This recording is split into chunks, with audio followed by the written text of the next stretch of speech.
용서점 유튜브 시청자 여러분 안녕하세요. 네, 용서점입니다. 새로 리뷰 코너를 하나 시작하는데요. 코너 이름은 읽자마자입니다. 간단하게 설명을 드려야 할 것 같은데요.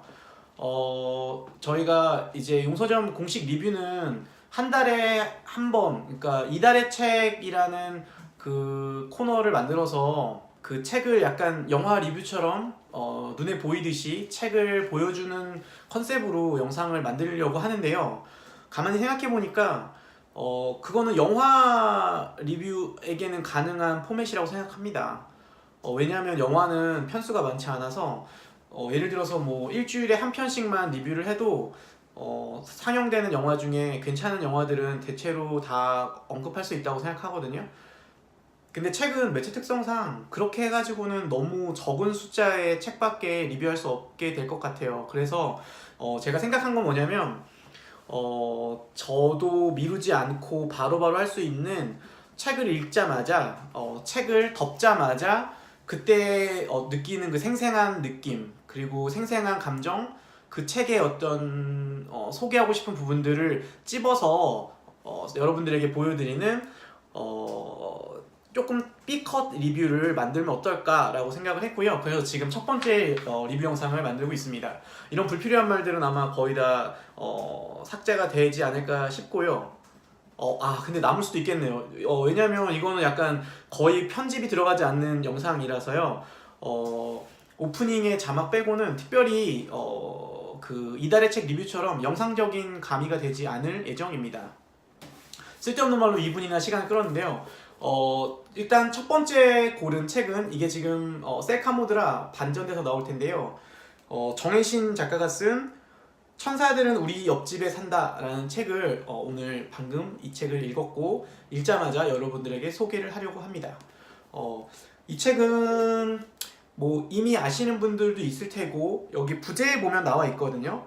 사회적 트라우마의 치유를 위하여 라고 되어 있는데 이게 그 세월호 관련된 책입니다. 당연히 이제 이 책을 고른 이유는 지금 찍고 있는 오늘이 4월 11일인데요. 이제 5일이 지나면 세월호 벌써 4, 5, 6, 7, 8, 9에 이제 6주기가 다가오고 있습니다. 꽤 많은 시간이 지났는데 그럼에도 불구하고 여전히 이 관련해서 완료라는 게 없겠지만 어찌됐든 지금도 계속 지금 이 세월호 관련해서는 이야기들이 나오고 있는 것 같아서 그리고 워낙 큰 사건이었고 저희가 이것들에 대해서도 한번 생각해 볼 필요가 있다고 생각이 들어서 이 책을 골랐고요. 이달의 책 리뷰에 비해서는 좀 더 편하게 제 원래 스타일대로 말을 하게 될 것 같습니다. 일단 이 책 제가 방금 덮으면서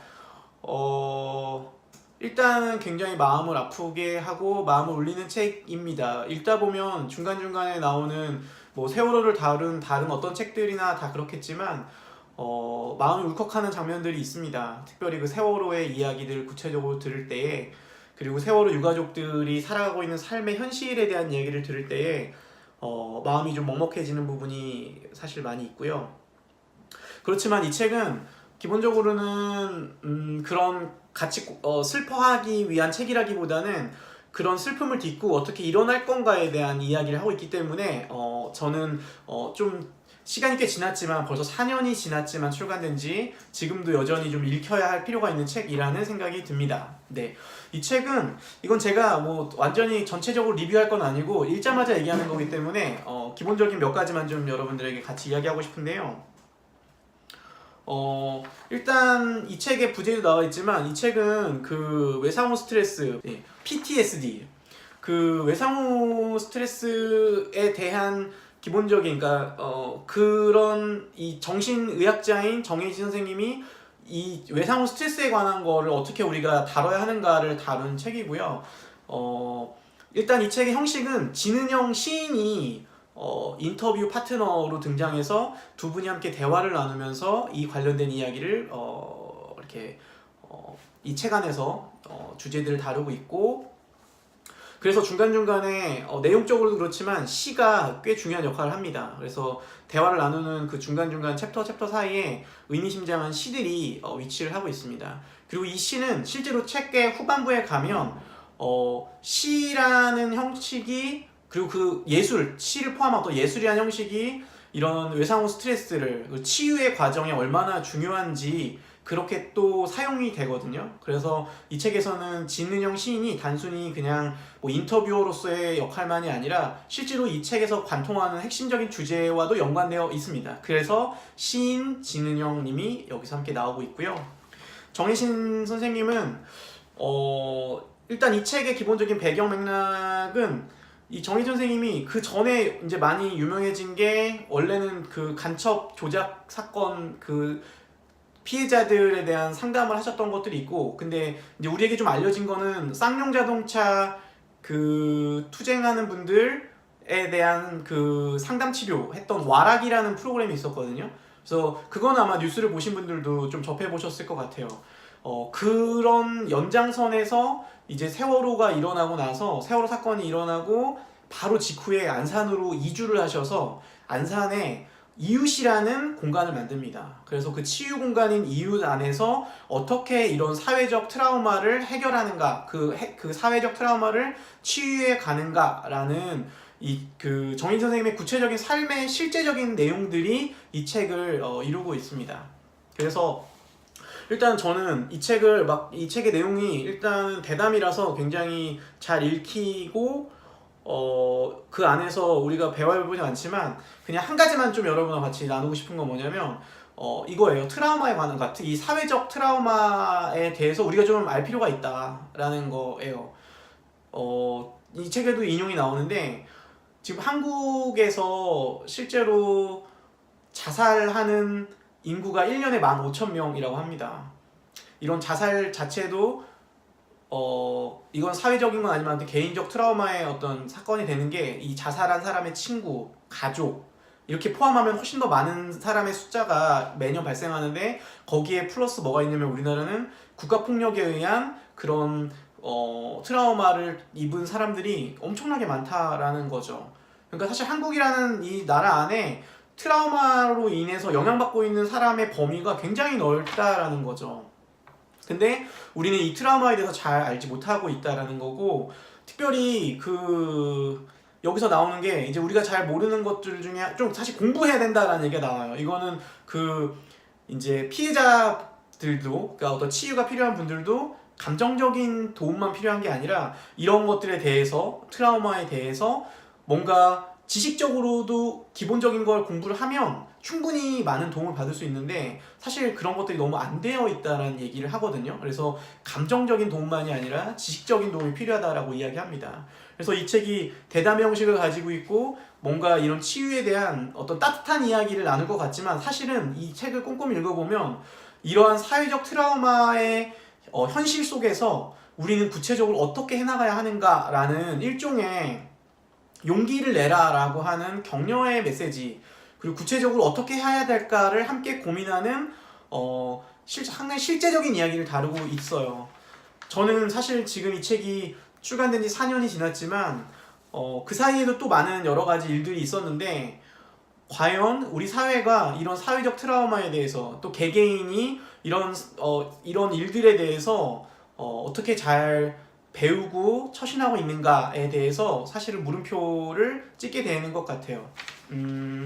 그런 관련된 좀 정말 새롭게 알아야 될 부분들도 이 책 안에 많이 담겨 있습니다. 그래서 저는 이 책을 읽자마자, 사실 처음에 책을 펼칠 때는 뭔가 가슴을 울리는, 감정적으로 뭔가 굉장히 복받칠 것 같다라는 그게 굉장히 컸는데, 읽어가면서 마지막 페이지 덮을 때는 어떤 느낌이었냐면, 내가 이제 어떻게 할까, 절망하거나 아니면 정말 너무 세상이 너무 썩었어, 세상은 너무 이러한 일들을 해결할 수 없어 라고 그냥 좌절하기보다는 뭘 할 수 있지, 이웃이 되어줄 수 있는 방법이 뭐지, 이런 식으로 이 책은 좀 읽고 나면 구체적으로 어떻게 해야 될지를 생각하게 하는 면에서 굉장히 좋은 책인 것 같고요.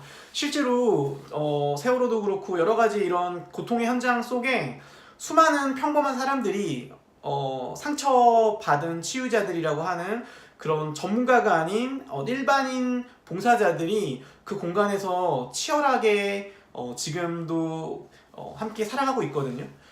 그 중에 한 사람이 내가 되라는 법, 내가 되면 안 된다는 법은 없겠죠. 그래서 네, 개인적으로는 이제 곧 또 다가올 세월호 6주기를 앞두고 아직 이 책을 접하지 못하셨다면 한 번쯤 읽어보고, 또 만약에 그룹이 있다면 그룹 내에서 같이 읽고 함께 고민해보면 굉장히 좋은 책이라고 생각합니다.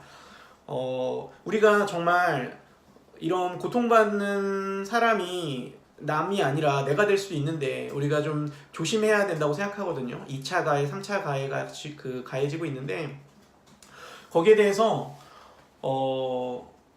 정말 우리가 그런 마음을 가졌으면 좋겠어요. 이 트라우마의 가장 큰 특징이 죽음 각인이라는 건데, 뭐냐면 정말 죽음까지 가까이 갔다 온 그런 이 경험을 하게 되면 그 자리에 그 경험에 붙들린다라는 이야기를 하거든요. 그래서 예은이 아버지 같은 경우는 이 책 쓸 당시에도 그런 말이 나왔는데, 오늘은 150일째 4월 16일이다. 뭐 이런 표현을 하셨던, 저도 그 포스팅을 본 게 기억이 나고요. 세월호 그 유족의 그 언니가 했던 말 중에 하나는, 이 아이들이 4월 16일에 그 수학여행 갔다가 18일 날 돌아오기로 했는데 나는 빨리 4월 18일이 됐으면 좋겠는데 무슨 일인지 날짜가 흐르지 않아서 나는 계속 4월 16일에 머물러 있다라는 이야기를 했다고 하는데, 정희 선생님은 그게 그런 어떤 비유적 표현이 아니라 실제로 트라우마를 경험한 그 사람들이 실제로 경험하는 구체적인 일이라고 하더라고요. 벌써 6년이 지났지만